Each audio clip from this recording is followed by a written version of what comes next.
د ذوالحجې ډېره قیمتي میاشت روانه ده. دا وړاندې لس شپې نه دي، لس شپې ورځې دا ډېرې قیمتي دي.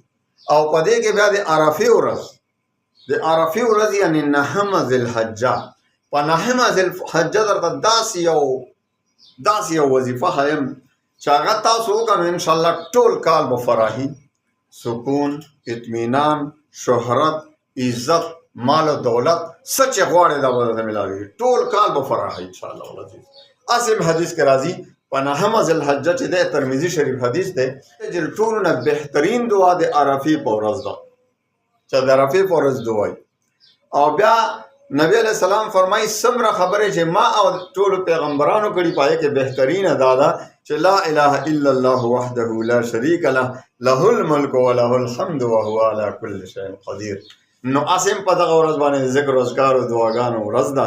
نو تاسو به داسې وکړئ، یو وظیفه درته ښیم، تاسو به اول 11 بار درود شریف وایئ، 11 پیرې 11 پیرې درود شریف نه پس به لا اله الا الله وحده لا شریک له له الملک وله الحمد وهو على كل شیء قدیر.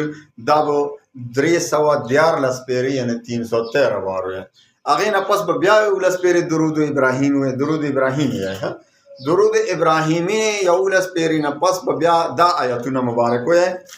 او اول ځل باندې شروع کوئ اعوذ بالله بسم الله سره، بیا به دغسې أعوذ بالله من الشيطان الرجيم بسم الله الرحمن الرحيم إنه هو يبدئ ويعيد وهو الغفور الودود ذو العرش المجيد فعال لما يريد. 314 پیرې به دا وایئ. او 314 313 بار چې دی ووایي بیا به 11 پیرې درود ابراهیمي وایئ. او بیا به 314 پیرې لا اله الا الله وحده لا شریک له له الملک وله الحمد وهو على كل شیء قدیر. دا به بیا 314 پیرې وایي. اخیری کې به بیا درود ابراهیمی 11 پیرې وایي. او بیا به ښه مزېداره دعا وکړې د خپل حاجتونو دپاره، د ټول امت دپاره. تاسو یقین وکړئ داسې دعاګانې، داسې حاجتونه چې ټول عمر به تا دعا غوښتي نه وي قبول شوي. تاسو یو د عرفې په ورځ، د عرفې ورځ کله نهمه ذوالحجه، دا نه چې کله سعودي کې عرفات وي. یاد ساتئ د هر علاقې خپلې عرفې ورځ د نهمې ذوالحجې ده. حضرت تانی رحمت الله علیه دا مسله لیکلې ده چې هر علاقه کې خپل عرفه ده. مطلب دا چې نهمې ذوالحجې ته عرفې ورځ ویلی شي، دا نه چې کله سعودي کې وي.